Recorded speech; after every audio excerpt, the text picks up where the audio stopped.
Hello students, welcome to the Ganit academy 9th and 10th।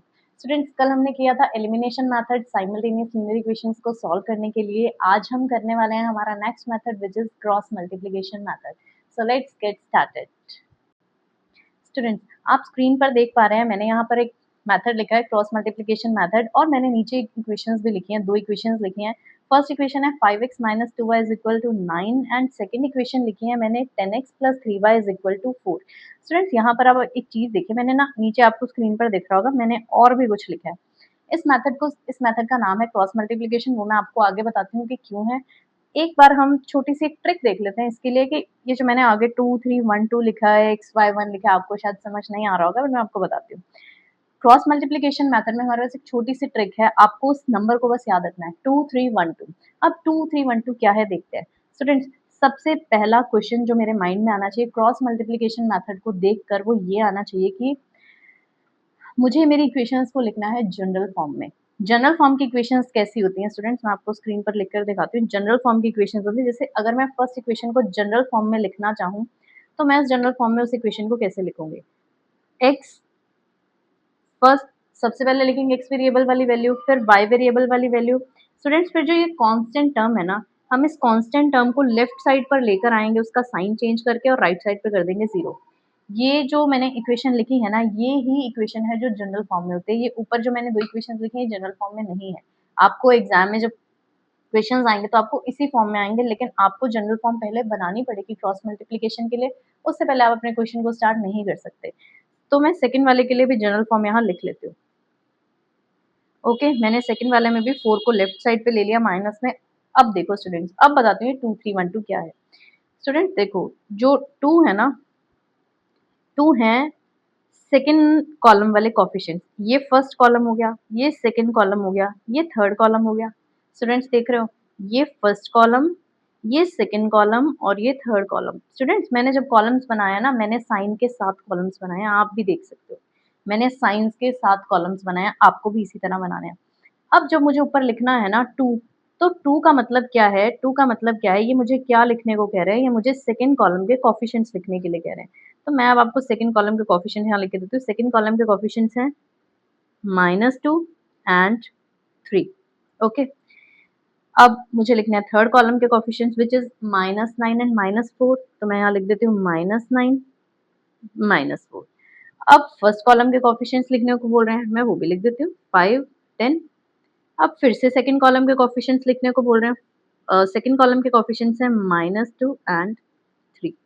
Students, ये बात आपको समझ में आ गई कि आपको इक्वेशंस को हमेशा जनरल फॉर्म में लिखना है। ये मेथड सिर्फ और सिर्फ क्रॉस मल्टीप्लिकेशन के लिए बता रही हूँ, बाकी दोनों में आपको लिखने की जरूरत नहीं है। तो क्रॉस मल्टीप्लिकेशन में हमें पहले क्वेश्चंस को लिखना है जनरल फॉर्म में इक्वेशंस को, और फिर 2 3 1 2 वाला रूल लगाना है। अब देखो, ये जब हम 2 3 1 2 वाला रूल लगाएंगे तो उसके बाद हमें क्या करना है। एक बार मैं इसको इरेज कर देती हूँ स्टूडेंट्स, ताकि हमें आगे स्पेस मिल जाए लिखने के लिए। ठीक है, तो अब आते हैं वापस से हम अपने क्वेश्चन की तरफ। अब देखो स्टूडेंट्स, अब क्या करना है यहाँ पर ना, क्रॉस मल्टीप्लिकेशन का मतलब क्या है कि आपको पहले तो इसको मल्टीप्लाई करना है इससे, इसको मल्टीप्लाई करना है इससे, फिर इसको मल्टीप्लाई करना है इससे, फिर इसको मल्टीप्लाई करना है इससे, इसको मल्टीप्लाई करना है इससे। ओके, इसको मल्टीप्लाई करना है इससे, और इसको मल्टीप्लाई करना है इससे। क्योंकि हम मल्टीप्लाई कर रहे हैं यहाँ क्रॉस में, दैट इज वाई इसका नाम जो है वो क्रॉस मल्टीप्लिकेशन मेथड है। स्टूडेंट्स, वीडियो थोड़ी लेंथी होगी, बट आपको पेशेंस से देखना पड़ेगा, क्योंकि इसमें ना छोटे छोटे एरर्स के चांसेस होते हैं। मैं झूठ नहीं बोलूंगी आपको, बट इसमें होते हैं। कई बार साइन की गड़बड़ आ जाती है। अब हम क्वेश्चन को करने के लिए रेडी हैं। अब देखो, जो मैंने ऊपर एक्स अपॉन में, वाई अपॉन में, वन अपॉन में लिखा था, उसका क्या मतलब है। एक्स अपॉन में हम क्या लिखेंगे स्टूडेंट्स हम एक्स अपॉन में क्या लिखने वाले हैं। एक्स में मैंने आपको क्या बोला था, पहले आपको -2 को -4 से मल्टीप्लाई करना है। तो सबसे पहले मुझे -2 को करना है -4 से मल्टीप्लाई। -2 को -4 से मल्टीप्लाई करेंगे तो क्या आएगा, 8। अब देखो, अगली मल्टीप्लीकेशन करूंगी मैं, 3 को -9 से मल्टीप्लाई करूंगी, बट बीच में क्या साइन होना चाहिए, बीच में होता है माइनस का साइन। ये माइनस का साइन स्टूडेंट्स आपने रखना है ध्यान, बहुत ध्यान रखना है कि बीच में हमारी जो दोनों क्रॉस मल्टीप्लीकेशन है उसके बीच में माइनस का साइन होना चाहिए। अब 3 को करती हूँ -9 से मल्टीप्लाई। जब 3 को -9 से मल्टीप्लाई करूंगी तो आएगा माइनस का 27, क्योंकि माइनस का 27 है मैंने इसलिए इसको ब्रैकेट्स में लिखा है स्टूडेंट्स, और आपको भी लिखना है, इससे आपके ही एरर के चांसेस कम होंगे। फिर y अपॉन लिखना है। अब y अपॉन लिख रहे हैं तो -9 को पहले हम मल्टीप्लाई करेंगे 10 से, तो बनेगा -90। फिर मुझे माइनस का साइन डालना है, फिर मुझे मल्टीप्लाई करना है इस -4 को इस 5 से। -4 को जब 5 से मल्टीप्लाई करूंगी तो आएगा माइनस का 20, तो मुझे इसको फिर से ब्रैकेट में करना पड़ेगा। अब हम बना लेते हैं ब्रैकेट, अब हम बना लेते हैं 1 वाला। 5 को मल्टीप्लाई करूंगी 3 से, 15, माइनस का साइन, 10 को मल्टीप्लाई करूंगी -2 से, तो आ जाएगा माइनस का 20। Students got it?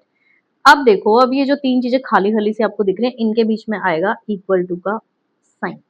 ठीक है, अब धीरे धीरे क्वेश्चन करते हैं आगे, आपको अब इजीली समझ आ जाएगा। बस अब इसको सिंप्लीफाई करना है। x अपॉन में 8, माइनस माइनस प्लस, तो 8 plus 27, minus 90, minus minus plus, plus का 20, 1 अपॉन में 15, माइनस माइनस प्लस, प्लस का 20, x अपॉन में 35, y अपॉन में -70, 1 अपॉन में 35। स्टूडेंट्स अब देखो, थोड़ा सा ध्यान से देखो क्वेश्चन को। हाँ जी, अब देखो, ये जो x अपॉन 35 है, y अपॉन -70 और 1 अपॉन 35, ये तीनों आपस में इक्वल है। तो मैं एक बार तो क्या करूंगी, एक बार मैं इस x अपॉन 35 को 1 अपॉन 35 के इक्वल रखूंगी, क्योंकि इक्वल है ना, है तो रख सकती हूँ।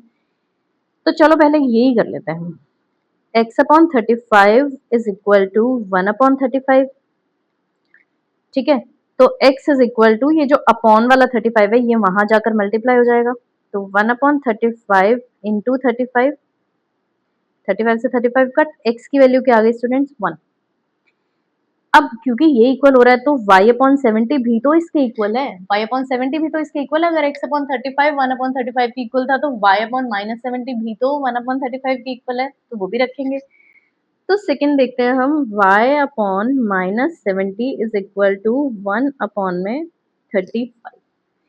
तो y इज इक्वल टू, अब ये 70 माइनस का उधर मल्टीप्लाई होगा तो ये हो जाएगा 1 upon 35 into 1 upon 35 into minus का 70, 35 टू ज़ा 70, तो y क्या हो गया माइनस का 2।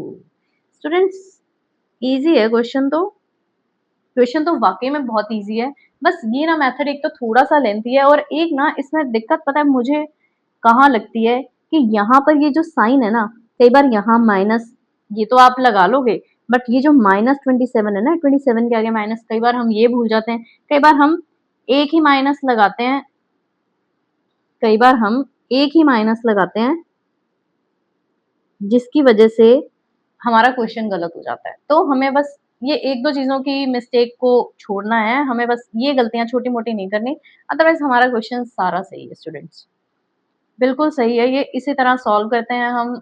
हो सकता है आपको ये मेथड अच्छा लगे, मुझे भी अच्छा लगता है, बट मुझे पर्सनली अभी भी एलिमिनेशन मेथड ही पसंद है। किसी किसी को ये मेथड भी पसंद आ सकता है, बट करना तो है ही, हमारे सिलेबस में है।